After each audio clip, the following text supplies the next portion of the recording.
وتعانين بصبر أيوب. صالحات القانتات. سيد ناصر ابننا حسن، وما من شك في أننا نبتهج اليوم باستقباله كما لو كنا نبتهج بعيد من أهم أعياد الأسرة. والحقيقة وأنا أقول الأسرة، لا أدري هل حسن يعرف هذا أم لا، ما من فرد في أسرته في أنحاء الوطن وفي خارج الوطن إلا ويشعر يوميا بالقدر وبالألم ويعاني المرارة لأن حسن يوجد حيث كان يعيش. ولا أريد أن أتحدث عن نفسي، فلعل أم حسن تدرك بالضبط ما كنت شخصيا أعانيه.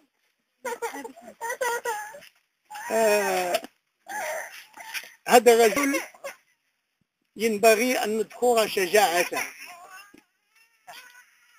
وينبغي أن نفخر بشبابه، لأن إنسانا يعيش 9 سنوات حكام ثم يخرج كأن شيئا لم يكن، ثم يخرج وكأنه كان في نزهة. هذا ما من شك في أنه كان يعيش في سماوات أخرى ويمتحنه الله في عوالم أخرى، حتى إن ما كان يعاني منه كان محصورا في جسده، ولعله لو عضته العقارب ما أحس بها. الحقيقة أن هذا تطهير للروح وتطهير للقلب وتطهير للنفس، ولا داعي لأن أقول تطهير للبدن. الرجل في غربة محروم من كل ما كان يعيش فيه عيشة عادية راضية، ولكنه صابر ومصابر ومجاهد بالنفس والروح.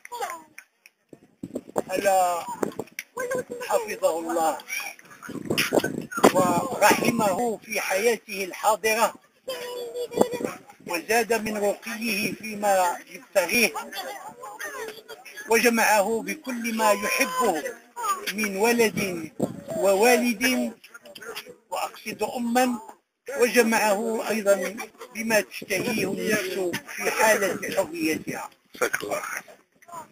وإن كنتم تريدون أن تحيوني فأرجو أن نصفق جميعا لحسن.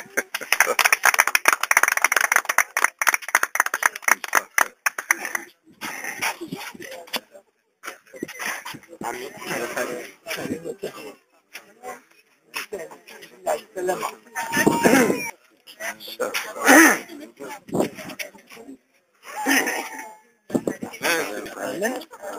وسهلا.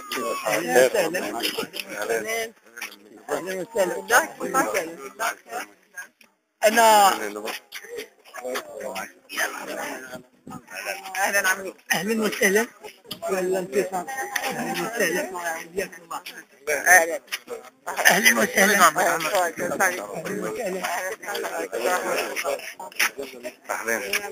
مرحبا لله. أهلا وسهلا يا مرحبا. الحمد لله بخير. اليوم قندريسة.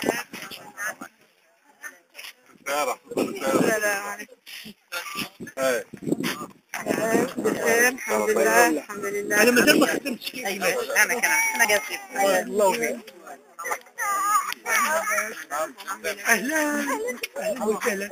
حياك الله. يا مرحبا. الله يطول عمرك. الحمد لله. يا حسن. نعم. أنا لم أختم بعد الكلمات. أردت فقط أن يصفق لك أمامك وأبناء أقاربك. نعم.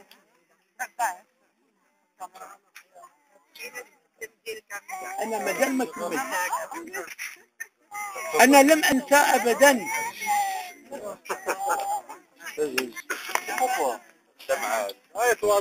أنا لم أنسى أبدا. لم أنسى السيدة الفاضلة زوجة حسن، ولكنني بدأت بأمه لأنها فلذة كبدها، وتحدثت عن العموم لأن الحديث عن العموم مهما كان قويا فهو شبه كافة، شبه عمومي، ولكن الخصوصية تعني زوجتان. وكم من زوج طلبت الفراق إن كان زوجها حيث كان هذا ولو لمدة سنة، ولكن هذه المرأة الصالحة المجاهدة ظلت صابرة متمكنة من صبرها، قادرة على أن تنتظره، ومؤملة في 20 سنة أن تنقضي، ومع ذلك لم تخف من أن لا تنقضي، ووهبت نفسها لأولادها منه. ويا ما أروع الأمانة في يديها، وما أحسن الإخلاص بين ظهرانها. ألا بارك الله فيها. ولا بد أن أترحم على أبي حسن مربيه الأول وسيد شباب العائلة رحمة الله عليه علي، وأن أدعو لوالد زوجة حسن بالقوة والعزم والصبر على ما عاناه هو أيضا، والحمد لله الذي جمعنا وإياكم على أحسن حال. وما كانت غايتنا أن نبالغ خارج التجمع، فتجمعنا هو في حد ذاته فرح نتبادله، ولا فضل لمن يهيئ لهذا الحفل إلا في أنكم شرفتم مجلسنا وساعدتمونا على أن نستعد فرحتنا بابننا هذا الرجل الكبير الذي وإن كان ما يزال في عقده الرابع أصبح حديث أسرتنا بالفرح والسرور. والسلام عليكم. الحمد لله رب العالمين، الصلاة والسلام على سيدنا محمد وعلى آله وصحبه ومن اهتدى بهداه إلى يوم الدين. أما بعد، فالحقيقة أنه يشرفني أن أكون في حضور عمنا ومحل الوالد والجد في هذا المجلس المبارك، وقد يعني أكرمنا عمنا بارك الله فيه بهذه الدعوة، ولا شك أنني أحس بالفخر وأنا بين يديه. وأحب أن أقول للجميع بأنني في خلال مرحلة هذه المحنة كلها دائما كنت أستحضر أنني فرع من هذه الأسرة الكبيرة، وأنني يجب أمثلها أشرف مثال. فلذلك كنت في كل خطوة من خطواتي أضع في ذهني أنني أمثل تاريخا عريقا، وأنني امتداد لأئمتنا الكبار سواء كانوا من البيت الجعفري أم البيت الكبيري.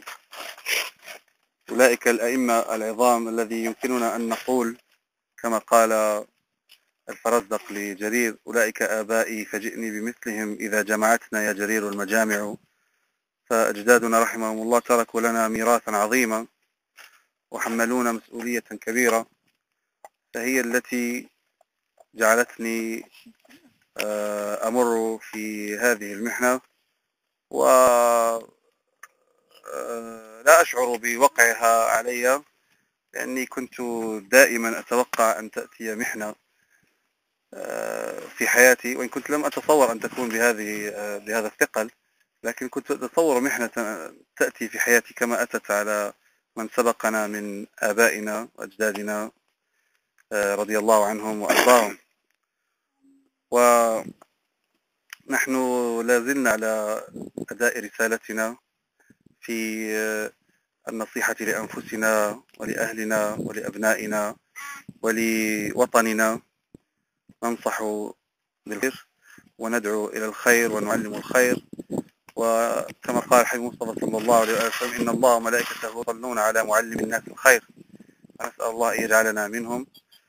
وقد كان دعاؤكم جميعا لنا، وعلى رأسهم عمنا الفاضل بارك الله فيه، والذي كانت أمي دائما تحدثني عن ألمه وعن أسفه للمحنة التي أمر بها. فكان تلك المشاعر لا شك أنها كانت تجعلني أكثر صمودا وأشد ثباتا في مواقفي وعدم المساومة على الحق الذي دخلت من أجله إلى السجن. نسأل الله عز وجل أن يمد في عمركم ويبارك فيكم ويجعل الخير في ذريتكم وفي هذا المجمع الكريم، ويجعل أسرتنا دائما رمزا للخير ورمزا للدعوة إلى الله سبحانه وتعالى ولنشر الإسلام في ربوع الأرض كلها كما عهدناها دائما. ونسأل الله أن نكون عند حسن ظن الجميع بنا، والحمد لله رب العالمين.